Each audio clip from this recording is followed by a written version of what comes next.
Good morning students. जिनके इरादे नेक होते हैं और सोच जो है वो पॉजिटिव होती है, उनको सक्सेस ज़रूर मिलती है। आप अपनी सोच को हमेशा पॉजिटिव रखिए और इसी तरह से एनर्जी को बनाए रखिए। यदि कोई आर्टिकल आपको समझ में नहीं आ रहा है या कोई पर्टिकुलर कॉन्सेप्ट में दिक्कत हो, आप कमेंट्स बॉक्स में ज़रूर कमेंट कीजिएगा और जो वीडियोस बने हुए हैं उनको बार बार रिवाइज कीजिए। ये बात मैं बार बार आपको रिपीट करता हूँ। हमने अभी तक सेकेंड डिग्री इक्वेशन को काफ़ी डिटेल में डिस्कस किया, पैराबोला को डिस्कस किया और कल इलिप्स का सेंट्रल फॉर्म डिस्कस किया था। इलिप्स के सेंट्रल फॉर्म में यदि एक्स वाई की टर्म नहीं हो तो वो स्टैंडर्ड फॉर्म बन जाती है। ये मैंने आपको कल बताया था और एक एग्जांपल लेके आपको समझाया था। यदि आपको इलिप्स को ट्रेस करना है, उसकी सेंट्रल फॉर्म को ट्रेस करना है, क्योंकि सेंट्रल फॉर्म दे रखी है, इसका मतलब उसका जो सेंटर है वो 0,0 है। हमने एक्सिस के इक्वेशंस कैलकुलेट की थी, उनकी लेंथ कैलकुलेट की थी और आइडिया डेवलप करने के लिए उस इलिप्स का point of intersection x axis और वाई एक्सिस के साथ में कैलकुलेट किया था, ताकि उसकी ट्रेसिंग जो है वो बहुत ढंग से बन सके। आज इलिप्स के हम पूरे इक्वेशन को लेंगे। पूरी इक्वेशन से मेरा मतलब है पूरी ताकत के साथ सभी 6 टर्म्स को लेके और आज उसको ट्रेस करने की कोशिश करते हैं। Come to the point. Find the length and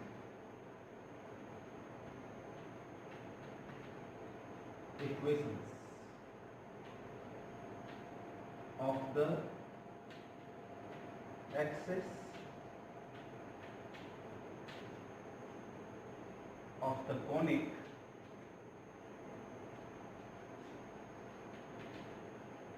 given by 2x square plus 3xy plus 2y square plus 5x plus 2y minus 2 equals 0. Also trace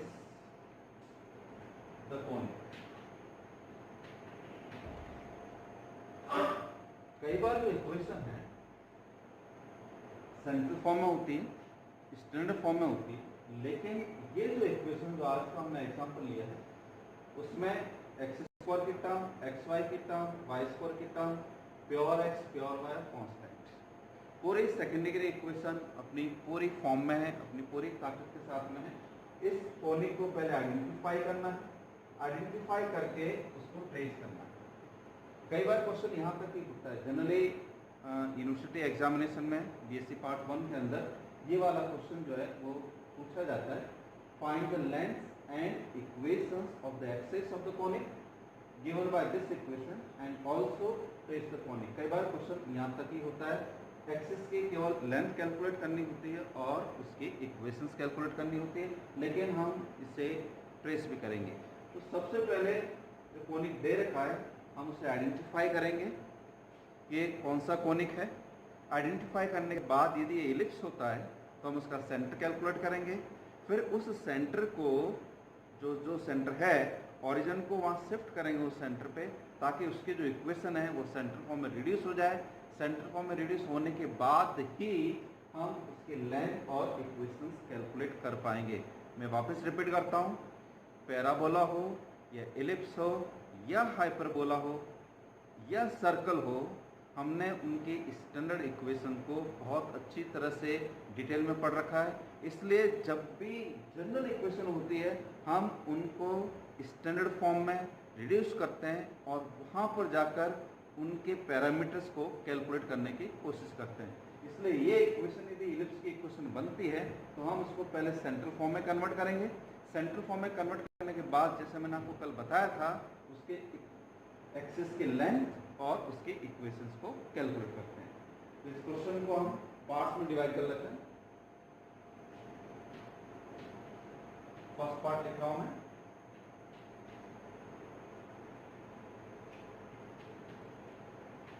The conic is 2x square plus 3xy plus 2y square plus 5x plus 2y minus 2 equals to 0.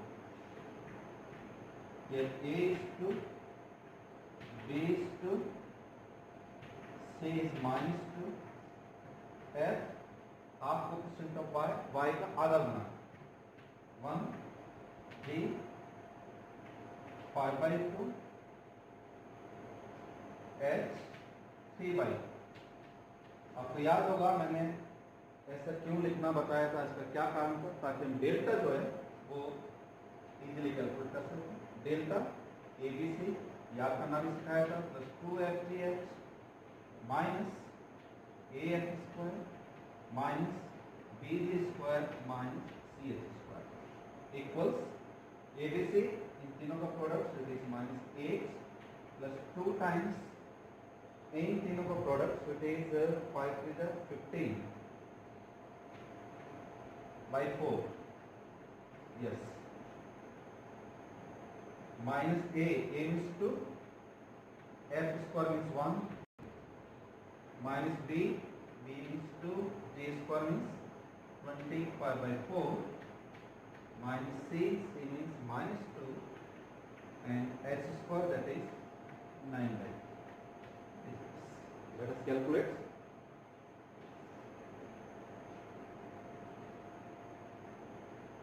Minus 8 and here it is minus 2, so it is minus 9. This one and this one. Then 4, here it is 4, so I write plus 1/4 common. And so 1/4, so 15 into 2, 30. फिर यहाँ से -100, -50, 25 into 2. Then it is minus plus 9 to the 18. एक बार check कर लो इसको, -2, here is -8 -2 is -10, and 30/4, then -50/4, yes, and then plus 18/4, okay, -10 plus 1/4, 30 minus 50 minus 20, so it is -2, -20 plus 18, it is -10, this is -1/2, so this is -21, I hope so, -21/2. Let us check. 2x square plus 3xy plus 2y square plus 5x plus 2y minus 2 equals to 0. A is 2, b is 2, c is -2, f half coefficient of y that is 1, then g that is 5/2, and h that is 3/2, 2f 3h and all that, it is 2 to the 4 to the 8 minus 8, then 5 to the 15/4, 2 times 2fgs, then minus a f square is b g square 25/4 minus 2, then it is 9/4.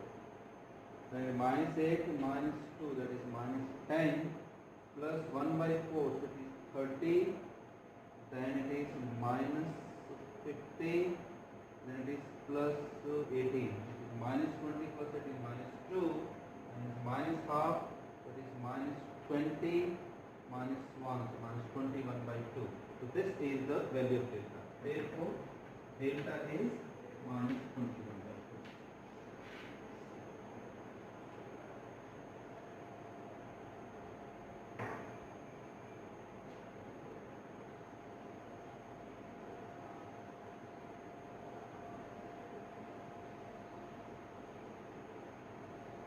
Delta का value हमने calculate कर लिया है।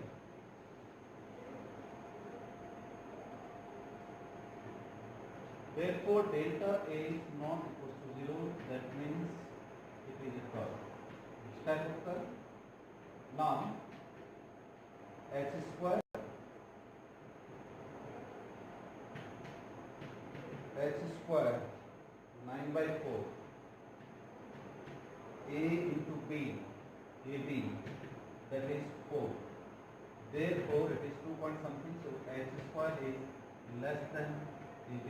Therefore, the conic curve बना है is an ellipse. Delta का value जो आया है मैं यहाँ लिख देता हूँ, दैट इज -21 जरूर पड़ेगी। जो कोनिक हमें दे रखा है वो एलिप्स हो गया। अब क्या काम करेंगे, इस एलिप्स का सेंटर कैलकुलेट करेंगे। Next point, second part,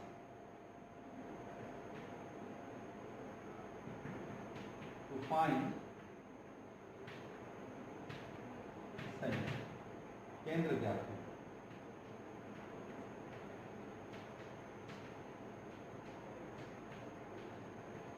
Suppose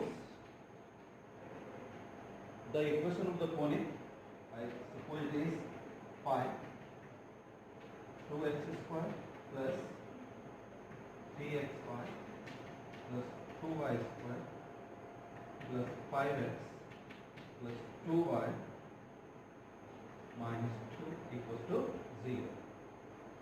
differentiated partially, मैंने आपको पहले बताया था, आंशिक रूप से इसका अवकलन करना है। So it is 4x x के रेस्पेक्ट में plus 3y 0, this is plus 5 equals to 0 and delta phi upon delta y। पहले बता चुका हूँ कि सेंटर जो है वो किस तरह से कैलकुलेट करना है। इस पूरे इक्वेशन को एक बार x के रेस्पेक्ट में डिफरेंशिएट करना है, y को कांस्टेंट एज्यूम करके। दूसरी बार y के रेस्पेक्ट में डिफरेंशिएट करना है, x को कांस्टेंट सपोज करके। दो लीनियर इक्वेशंस आएगी, उन दोनों लीनियर इक्वेशंस को सॉल्व करोगे तो आपको सेंटर मिलेगा। y के रेस्पेक्ट में 0 हो जाएगा, y के रेस्पेक्ट में ये बन जाएगा 3x plus 4y plus 2 equals to 0। Now we solve these two equations. Now we have 3x 4x plus 3y plus 5 equals to 0 and 3x plus 4y plus 2 equals to 0 into 3 and into 4. So it is 12x plus 9y plus 15 equals to 0, 12x plus 16y plus 8 equals to 0. Minus minus minus cancel out. So this is a minus 7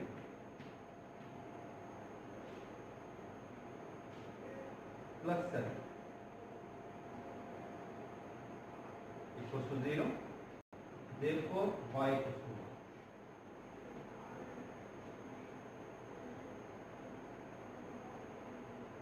Y is 1, therefore we place the value of y as 1.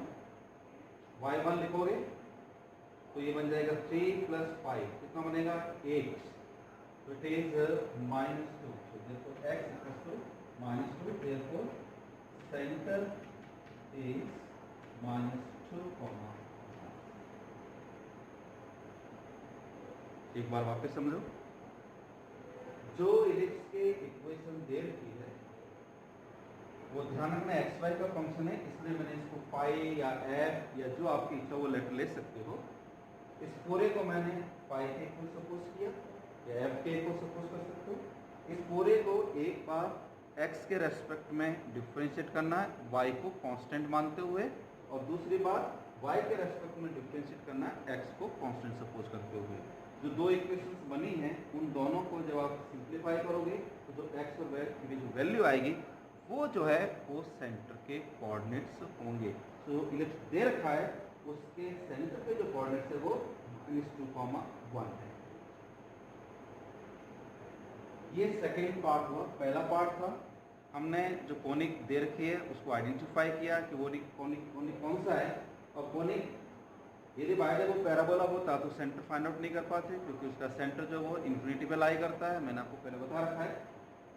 यहाँ ellipse है, इसका centre होगा, और वो centre जो है वो -2, बना। अब ओरिजिन को हम इस सेंटर पर शिफ्ट कर देते हैं, ये मैं पहले बता चुका हूं आपको। सेंटर या मैं लिख देता हूं, centre is -2, 1।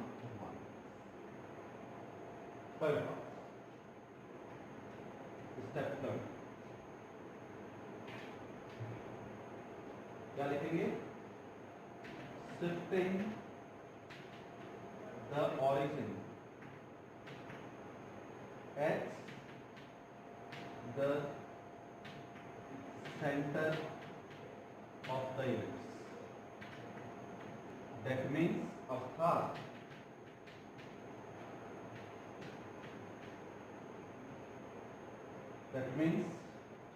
replacing x by capital X -2 and y by capital Y -2, capital Y plus 1, big X। ध्यान रखना है, स्मॉल x को, जो कोनिक की ओरिजिनल इक्वेशन है, वहाँ स्मॉल x को किससे रिप्लेस करना है? x -2 से, और स्मॉल y को y plus 1 से। जब हम सेंटर को, जब हम ओरिजिन को सेंटर पे शिफ्ट कर देते हैं, तो स्मॉल x और स्मॉल y की वैल्यू को हम इससे रिप्लेस करते हैं। मैंने आपको पहले बता रखा है, उस वीडियो को आपको ध्यान से देखना है। ये कैलकुलेशन पार्ट थोड़ा सा लेंदी है, इसलिए मैंने आपको ध्यान हो तो मैंने शॉर्टकट बताया था। वो शॉर्टकट ये था कि जो सेकेंड डिग्री की टर्म है वो एज इट इज रहेगी, और जो बाकी बचा हुआ पार्ट है वो किससे रिप्लेस होता है? वो रिप्लेस होता है delta upon A B minus H square से। अब देखते हैं कैसा होता है वो। बिग एक्स, मैं यहाँ लिख सकता हूँ इक्वेशन, तो ओरिजिनल इक्वेशन है 2x² plus 5xy plus 2y square plus 5x plus 2y minus 2 equal to 0। Conic case, ये हमारा कोनिक था, ये वाला जो पार्ट है ये एडिटिव रहेगा, और ये कन्वर्ट हो जाएगा delta upon A B minus H square में। So shifting the origin at the centre of the ellipse, that means replacing x by x minus 2 and y by y plus 1.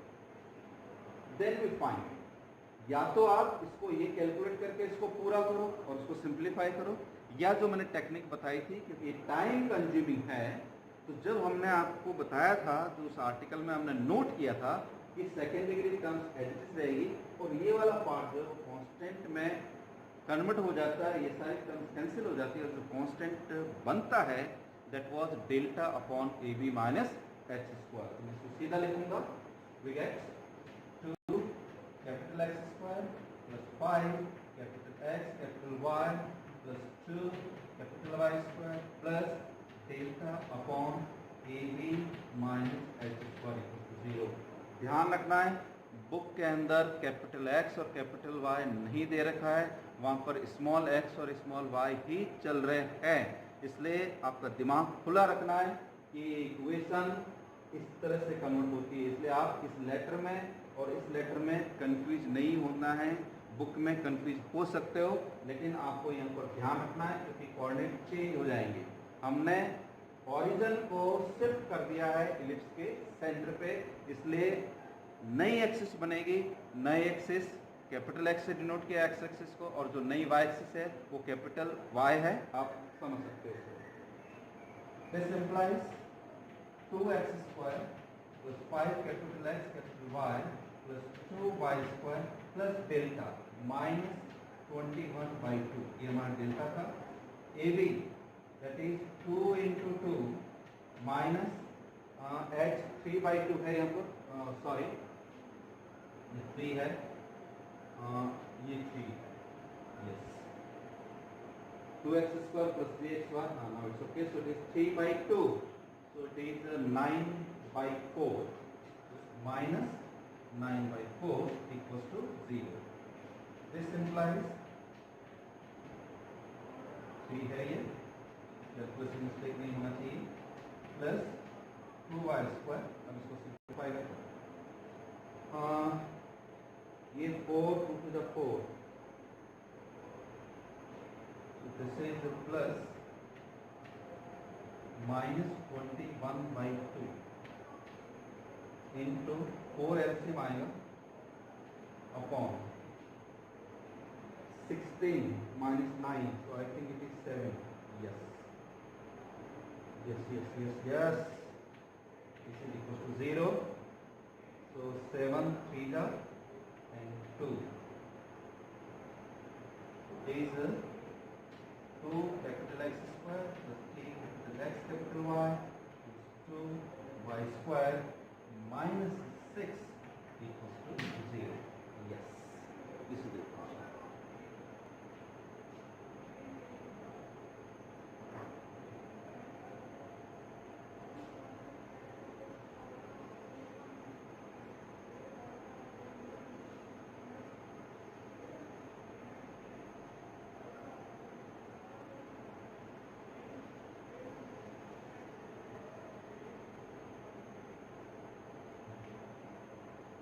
Centre हमारा -2, 1 है, origin को हमने centre पे shift कर दिया, तो जो इलिप्स की इक्वेशन बनी वो हमारे पास में ये है।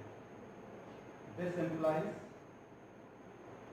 2x square plus 3xy plus 2y square equal to 6, implies 6 से डिवाइड करना है इसको, so it is 1/3 x square plus 1/2 xy plus 1/3 y square equals to 1. Yes, इस तरह के इक्वेशन को हमने कल डिस्कस किया था। This is the central form of the आपको याद, central form of the ellipse means ax square plus 2hxy plus by square equal to 1, ये सेंट्रल। यहाँ मैंने कैपिटल लेटर्स इसलिए ले रखे हैं क्योंकि ये कैपिटल लेटर्स में है, कैपिटल A, B और H इसलिए क्योंकि हमने स्मॉल लेटर्स को पहले यूज कर लिया है, इसलिए आपको इस इक्वेशन को इससे कंपैरिजन करना है, इसलिए ये सेंट्रल फॉर्म है। आपको याद हो, मैं दोबारा रिपीट करता हूँ, यदि h 0 हो जाए तो ये स्टैंडर्ड फॉर्म बन जाएगी, ax square plus by square equal to 1। a और b जब इक्वल बन जाएगा तो सर्कल बन जाएगा, दोनों यदि पॉजिटिव है तो इलिप्स, एक पॉजिटिव और एक नेगेटिव है तो हाइपरबोला बनेगा। हम अभी इलिप्स पढ़ रहे हैं और ये इलिप्स का सेंट्रल फॉर्म है। अब इस इलिप्स के एक्सिस की इक्वेशन कैलकुलेट करेंगे और इस इलिप्स के एक्सिस की लेंथ कैलकुलेट करेंगे। लेंथ कैलकुलेट करने के लिए फॉर्मूला मैंने बता रखा है आपको, इसी तरह से एक्सिस कैलकुलेट करने के लिए भी मैंने फॉर्मूला बता रखा है। वो फॉर्मूला कैसे डेवलप हुआ वो भी मैंने लास्ट वीडियो में आपको बताया था। उस फॉर्मूले को आपको याद करना है जैसे आपने डेल्टा की वैल्यू को याद कर रखी है। तो next part,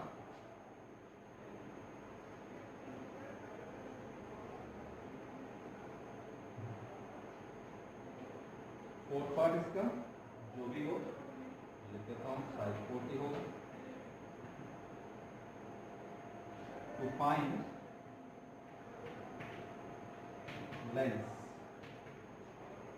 of the axis, अक्षों की लंबाई ज्ञात करना। कैसे ज्ञात करते हैं? Length of the axis be given by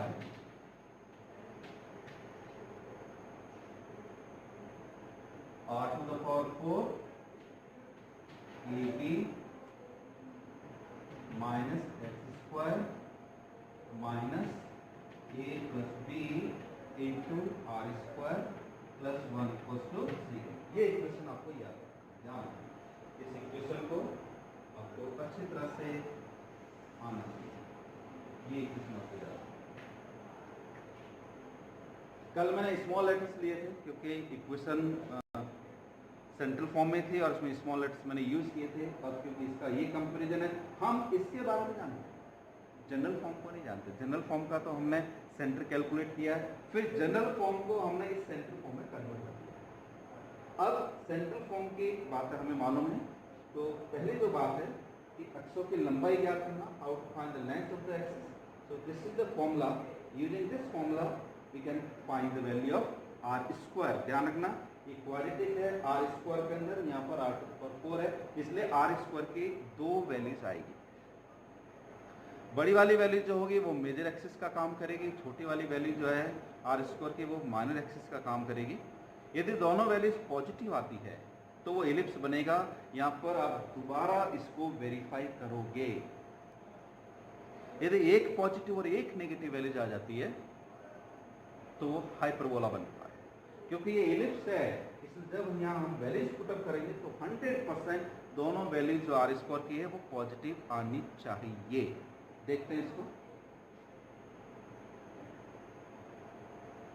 now ए, ध्यान रखना ए स्मॉल लेटर नहीं होना चाहिए, ये यहाँ पर कैपिटल है, इससे इसको कंपेयर करोगे तो ये 1/3 है।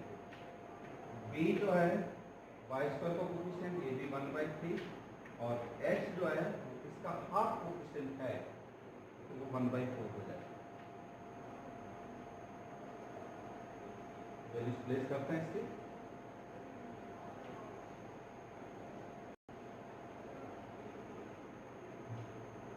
This implies r to the power 4 ab, so it is 1/3 into 1/3 is 1/9 minus x square, that is 1/16 minus a plus b 1/3 plus 1/3 into r square plus 1 equals to 0। r to the power 4 16 minus 9, 16 minus 9 7, और ये बन जाएगा 144 minus 2/3 r square plus 1 equal to 0।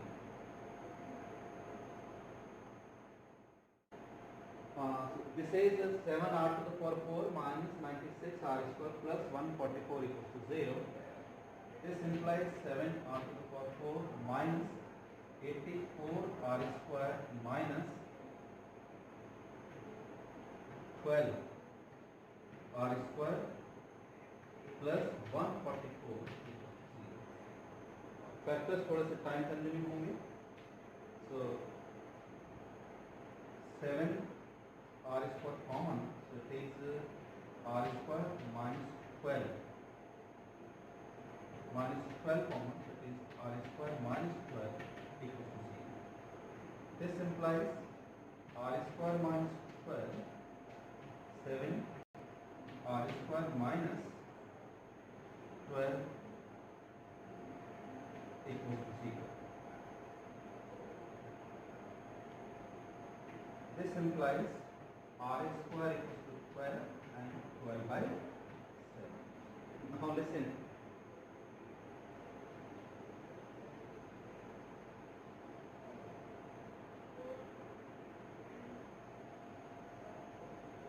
जो are square की values आई है वो दोनों values positive है, और मैंने आपको कहा था कि यदि आर स्क्वायर की वैल्यूज पॉजिटिव होगी तो एलिप्स बनेगा 100%।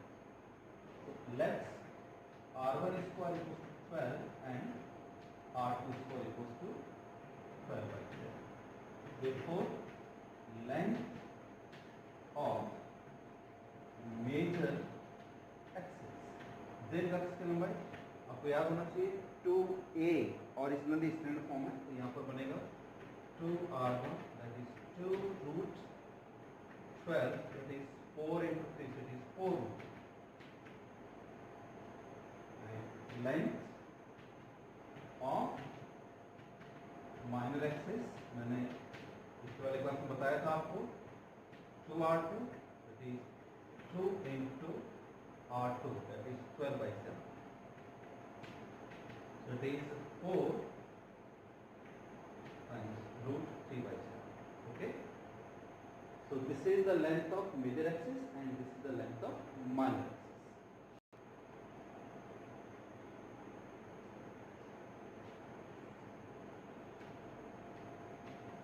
Length of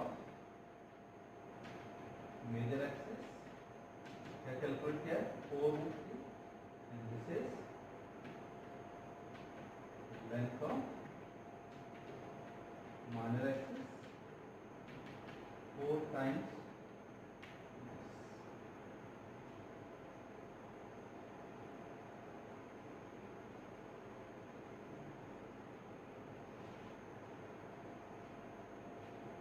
r1 square calculate किया था 12 और that is 12/7.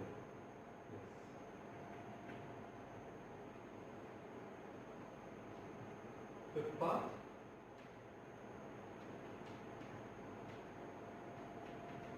equation of axis.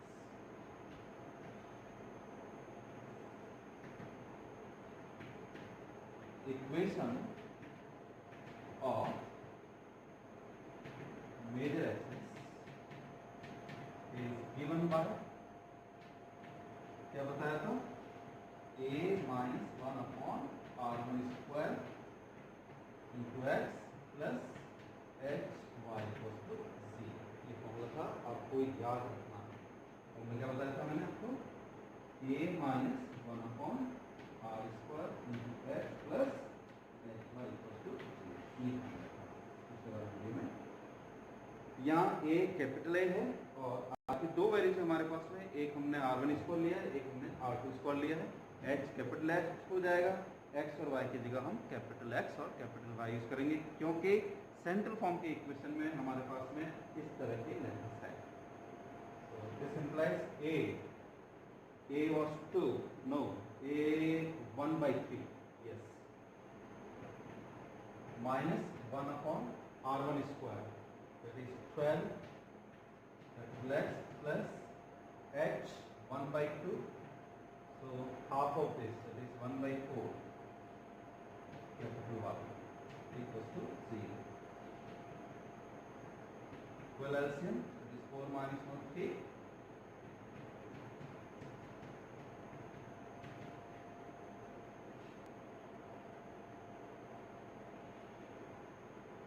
This is capital X plus capital Y equals to 0.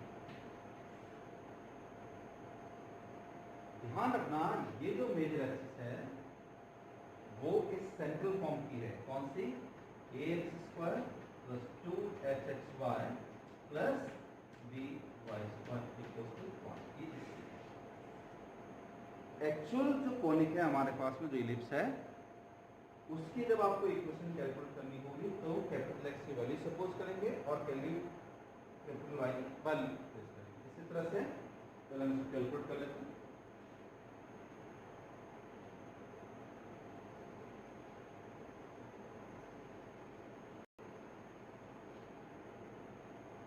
आप देख सकते हो ये सेंट्रल कॉनिक है, इसका जो सेंटर है वो ओरिजिन है, इसलिए ये क्वेश्चन इस तरह की होगी. ये ओरिजिन को हमेशा सेटिस्फाई करेगी, इसमें कांस्टेंट नहीं आएगा. दूसरी बात, एक्सिस हमेशा परपेंडिकुलर होगी और इसकी जो परपेंडिकुलर लाइन की इक्वेशन होगी वो x minus y equals to 0 होगी. तो कैलकुलेट करते हैं और उसको वेरीफाई करके देखते हैं. कॉन्सेप्ट आपको ध्यान में रखते जाना. Also equation of minor axis is a minus 1 upon r2 square into capital X plus x y equal to 0. A means 1/3 minus R2 square is 12 by 7. It will be 7 by 12. H 1 by 4 capital Y equals to 0.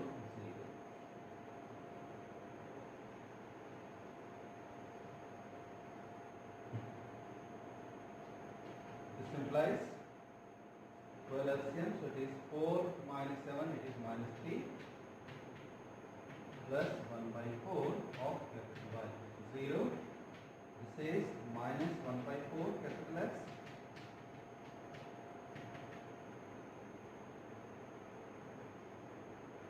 This implies X minus capital Y. This is minor axis. Major axis क्या था? X plus Y equals to 0. This is major axis. ध्यान रखना है दोनों lines perpendicular है और origin से पास हो रही है, लेकिन ओरिजिन किसका है? कैपिटल X और कैपिटल Y के रेस्पेक्ट में। अब हम एक्चुअल इक्वेशन कैलकुलेट करते हैं।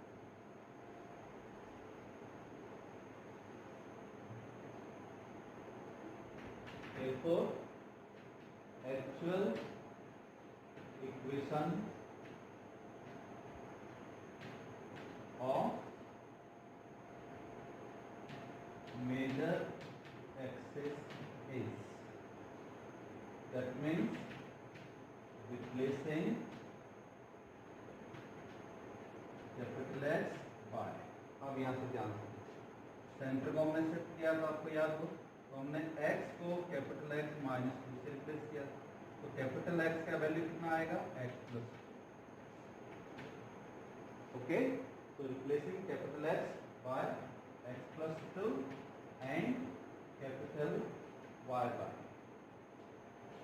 कैपिटल Y क्या था? स्मॉल y क्या था? Capital Y plus 1, capital Y is y minus 1.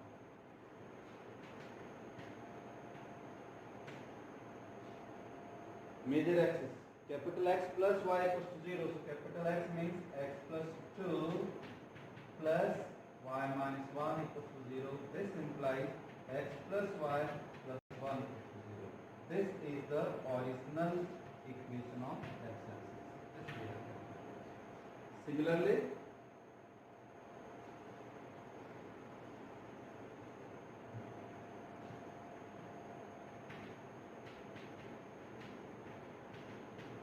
actual equation of minor x is capital X किससे रिप्लेस हुआ है? x प्लस 2 से minus of y minus 1 0. This implies x minus 1 minus minus plus plus 3 equals to 0. ये आपका minor axis, दोनों lines perpendicular है और जो सेंटर है ये वाला सेंटर ये इसको सेटिस्फाई करेगा. आप वेरीफाई करके देख सकते हो. x plus y means minus 2 plus 1 is minus 1 plus 1 0. Then this is minus 2 and minus 1 minus 3 plus 3 equals to 0. means हमने सारा काम बिल्कुल ठीक किया है. जो क्वेश्चन था जिसका पहला पार्ट था find the length and equation of the axis of the conic which is given by the particular equation. So we have divided the question into several parts. पहले हमने क्या किया? पहले उस कोनिक को हमने आइडेंटिफाई किया, वो एलिप्स निकला. फिर उस एलिप्स का हमने सेंटर कैलकुलेट किया. फिर ओरिजिन को हमने सेंटर पर शिफ्ट कर दिया. ओरिजिन को जब हमने सेंटर पर शिफ्ट किया तो जो कोनिक की इक्वेशन थी वो सेंटर फॉर्म में कन्वर्ट हो गई. सेंटर फॉर्म में कन्वर्ट हो गई तो हमें मालूम है कि सेंट्रल फॉर्म में जब कन्वर्ट हो जाती है तो एक्सिस का लेंथ कैसे कैलकुलेट करते हैं और उसका इक्वेशन कैलकुलेट कैसे करते हैं. फिर हमने वापस रिवर्स पार्ट किया, कैपिटल X और कैपिटल Y की वैल्यूज को हमने स्मॉल x और स्मॉल y में चेंज कर दिया है. अब हम क्या काम करेंगे? अब हम उसको ट्रेस करेंगे. इस वाले लाइन को प्लॉट कर देंगे, इस वाले लाइन को प्लॉट कर देंगे. सेंटर हमें मालूम है, हम उसको सिंप्लीफाई करते हैं. देखते हैं लास्ट वाला पार्ट फिर से उठा देता हूँ यहाँ से.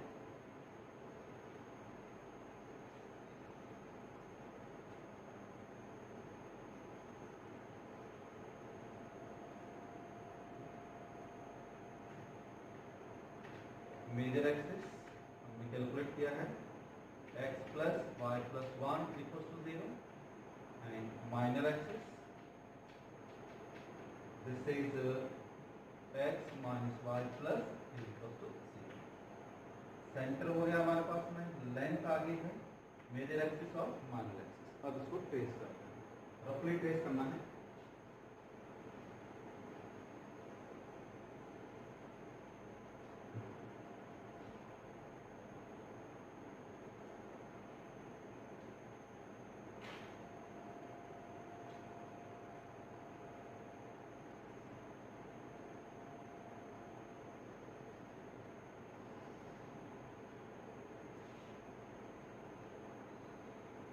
ये actual origin x plus y plus 1 equals to 0, इसका सेंटर मार्क कर देता हूँ, इसका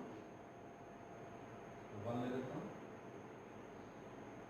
सुनिए, सेंटर इज -2, 1, ये यहाँ आएगा -2, यहाँ पर ये सेंटर आएगा इसका। x0 then y -1, y0 then x -1।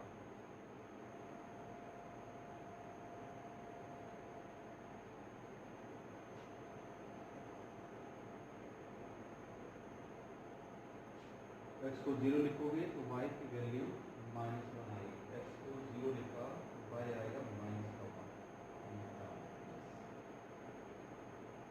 y 0 लिखोगे तो x -1।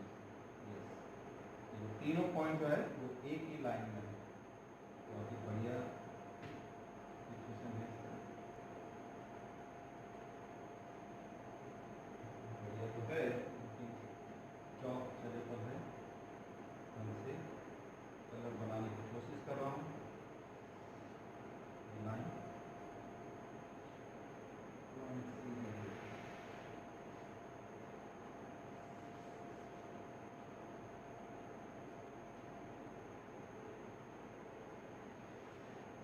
yes, this is x plus y plus 1 equals to 0, major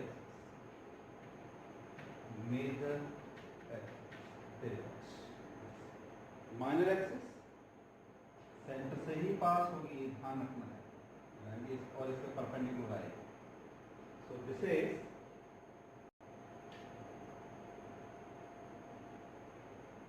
x minus y plus 3 equals to 0, so x0 then y is 3, x0 then y is 3, ये बिल्कुल ये point मैं, क्योंकि ये point मुझे मालूम है, यहाँ से 90 बनाते हुए 90 बना देता हूँ और इसको आगे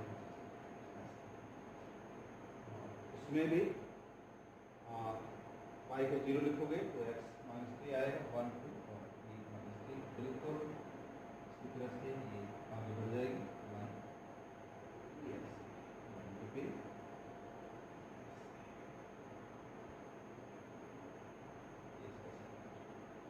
इसका इक्वेशन जो है वो x minus y plus 3 ये माइनस, ये यहाँ पर इसका सेंटर मार्क। अब क्योंकि मेजर एक्सिस है और मेजर एक्सिस का जो लेंथ है वो 4√3 है, मीन्स 2√3 और 2√3, 2√3 इस साइड और 2√3 इस साइड, मीन्स जो इसका जो ओरिएंटेशन बनेगा वो ऐसे बनेगा, इस तरह से बनेगा। अब यदि इस तरह से बन रहा है तो मुझे ये डाउट हो रहा है कि वो एक्स एक्सिस और वाई एक्सिस को कट करता है या इधर उधर होता है, तो बेस्ट है कि आप थोड़ा सा पॉइंट ऑफ इंटरसेक्शन चेक कर लो। 2x² plus 3xy plus 2y² plus 5x minus plus 2y minus 2 equals to x equals to 0. Then this is the 2y² and plus 2y minus 2 equals to 0. I hope yes. 2y² plus 2y minus 2 equals to 0. This is y² plus y minus 1 equals to 0. This is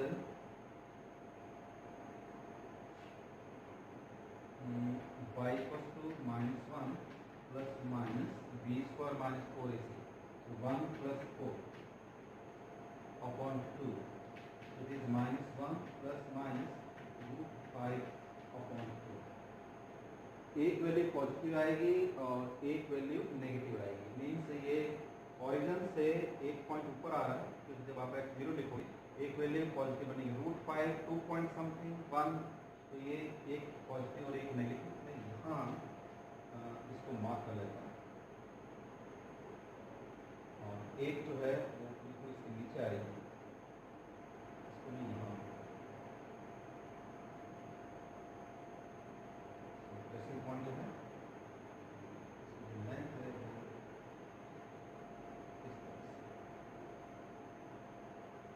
ये length जो है, जितना मैंने ये length लिया उतना मैं ये लेंथ ले लेता हूँ और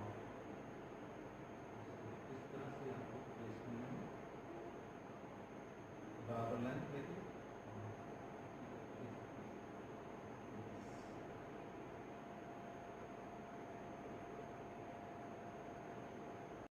ऐसे ही सेकेंड पॉइंट एक्स एक्सिस को भी कट करेगा।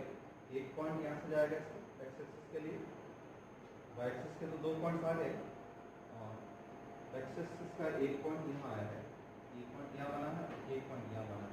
इसका मतलब ये हुआ एट y = 0, y0 में ये बन जाएगा 2x², ये खत्म हो गया है, ये प्लस का 5x और -2 = 0, so yes 2x² minus plus 5 है, okay. x is -5 plus -√b² means 25 -4ac plus 16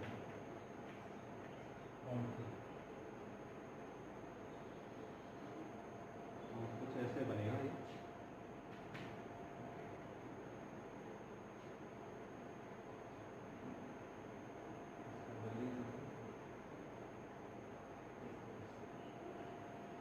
rough जो है